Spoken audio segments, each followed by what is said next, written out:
ये सिर्फ 5 उंगली का खेल है।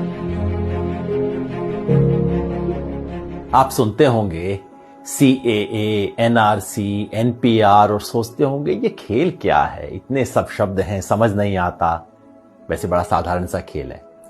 मैं आपको समझा देता हूं। ये सिर्फ 5 उंगली का खेल है। 5 उंगली की यात्रा समझ लीजिए, ध्यान से समझिएगा और फिर समझाइएगा भी दूसरों को। ये यात्रा शुरू होगी सबसे छोटी उंगली से। बड़ा साधारण सा काम होगा। अप्रैल के महीने में आपके घर कोई आएगा, सरकारी कर्मचारी, हो सकता है स्कूल के टीचर कोई आए, कहेंगे हमें आपके घर सिर्फ गिनती करनी है कितने लोग रहते हैं। बस नाम पूछेंगे, कब पैदा हुए ये पूछेंगे, ये भी पूछेंगे कि आपके माता पिता चाहे हैं या नहीं है अभी, वो कहां पैदा हुए थे, कब पैदा हुए थे। आधार कार्ड का नंबर मांगेंगे, ड्राइविंग लाइसेंस मांगेंगे, कोई प्रमाण नहीं मांगेंगे। उस वक्त आपको लगेगा छोटा सा मामला है। ये छोटी उंगली का पहला कदम ये है NPR वाली छोटी सी उंगली।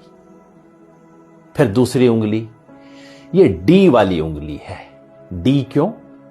क्योंकि आपके घर से जब एक बार ले जाएंगे लिख के, उसके बाद तहसीलदार के दफ्तर में, किसी सरकारी दफ्तर के अंदर कुछ टाइम बाद, हो सकता है कुछ महीने बाद, चुपचाप से उस लिस्ट का मूल्यांकन किया जाएगा और कोई सरकारी कर्मचारी उस लिस्ट में कुछ नामों के आगे D लिख देगा।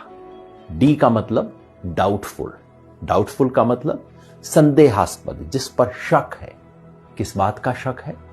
कि ये भारत के नागरिक दरअसल हैं नहीं। भाई कैसे फैसला होगा? कानून में कहीं नहीं लिखा कैसे फैसला होगा। हो सकता है आप अपने माता पिता की आयु नहीं बता पाए हो, कहां पैदा हुए हैं नहीं बता पाए हो सकता है आधार कार्ड आपके नाम से इशू हो लेकिन आपके पास नंबर ना हो, कुछ भी हो सकता है।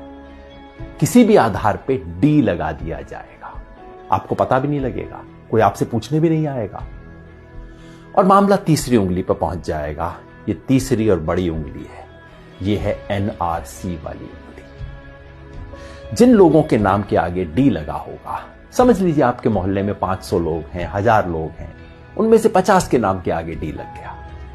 उन 50 लोगों को चिट्ठी आएगी, पूरे परिवार में नहीं। हो सकता है परिवार में बहू को चिट्ठी आए, बेटे को ना आए, बाप के नाम चिट्ठी आए, पोते के नाम चिट्ठी ना आए। कुछ लोगों के नाम चिट्ठी आएगी और उन्हें कहा जाएगा, नोटिस दिया जाएगा, अब आप साबित कीजिए कि आप भारत के नागरिक हैं। कैसे साबित करेंगे? सरकार ने आज तक नहीं बताया। हमारे पास सिर्फ एक असम का उदाहरण है जहां पहले हुआ है NRC, और वहां क्या हुआ था?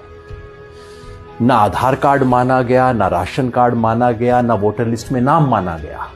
कहा नहीं, ये सब नहीं चलेगा, आप प्रमाण लेके आइए कि आप कहां पैदा हुए थे। आज से 30 साल पहले वोटर लिस्ट में आपका नाम था कि नहीं था, पुरखों का नाम था कि नहीं था, कोई संपत्ति का प्रमाण पत्र लेके आइए। साधारण लोग कहां से जुटाएंगे प्रमाण पत्र? इसके आधार पे उनमें से कुछ लोगों ने जो आधार अपने प्रमाण पत्र नहीं दे पाएंगे, उनका मामला चौथी उंगली पे पहुंच जाएगा। ये चौथी उंगली है फॉरेनर्स ट्राइब्यूनल की। यानी कि कहा जाएगा उस 50 में से समझ लीजिए 10 लोग बच गए जो प्रमाण नहीं दे पाए, जिनके पास कागज नहीं है, 15 लोग बच गए। उनको कहा जाएगा अब आपको आखिरी मौका दिया जा रहा है। ये उंगली आखिरी मौके की उंगली है। आखिरी मौका दिया जा रहा है, फॉरेनर ट्राइब्यूनल है, विदेशियों की अदालत है। अब उसमें जाके आप साबित कीजिए कि आप विदेशी हैं कि नहीं।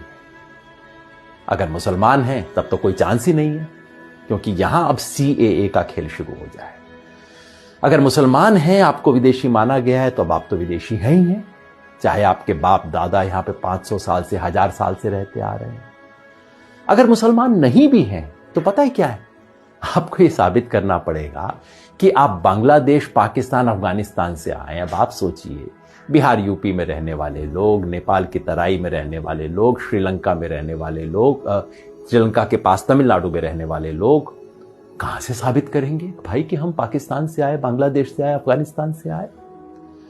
फॉरेनर ट्राइब्यूनल में अगर साबित आप नहीं कर पाए, जो लोग भी साबित नहीं कर पाए, वो लोग विदेशी घोषित हो जाएंगे और मामला अब चौथी उंगली से अब अंगूठे पे पहुंच जाएगा, अंगूठे तले दबने वाला। ये है डिटेंशन सेंटर। डिटेंशन सेंटर का मतलब जेल, विदेशियों के लिए बनी हुई खास जेल। भारत सरकार इसके नियम बना चुकी है। डिटेंशन सेंटर आसाम में बन चुका है, कर्नाटका में काम करना शुरू कर चुका है, बाकी 10 राज्यों में बन रहे हैं डिटेंशन सेंटर। जिस व्यक्ति के पुरखे पता नहीं कब से यहां पे रहते आ रहे होंगे, उसे अपनी ही मिट्टी में विदेशी बना के डिटेंशन सेंटर में डाल दिया जाएगा। यह है खेल। शुरू होगा छोटी उंगली से, एनपीआर से, और खत्म होगा कुछ लोगों के लिए। हो सकता है 1000 में से 1 लोग, हो सकता है 1000 में से 2 लोग डिटेंशन सेंटर में बने। क्या ये चाहते हैं? अगर नहीं चाहते तो इसे रोकने का एक ही तरीका है। ये 5 उंगली का खेल कैसे रुकेगा? जैसे ही पहली उंगली मोड़ने की कोशिश हो, आप 5 उंगलियां कर लीजिए बंद, मुट्ठी लीजिए कस और उठा दीजिए अपना हाथ। विरोध करना होगा, यानी कि जब पहली उंगली उठे एनपीआर वाली, एनपीआर का बायकॉट करना होगा। पूरे देश में जो नागरिकता संशोधन के बारे में आंदोलन चल रहे हैं, उन सब ने मिलकर कॉल दिया है। हम भारत के लोग, we the people of India, जो देश के 120 से ज्यादा संगठनों ने इकट्ठा होकर बनाया है, सब ने कहा है कि एनपीआर का बायकॉट करें।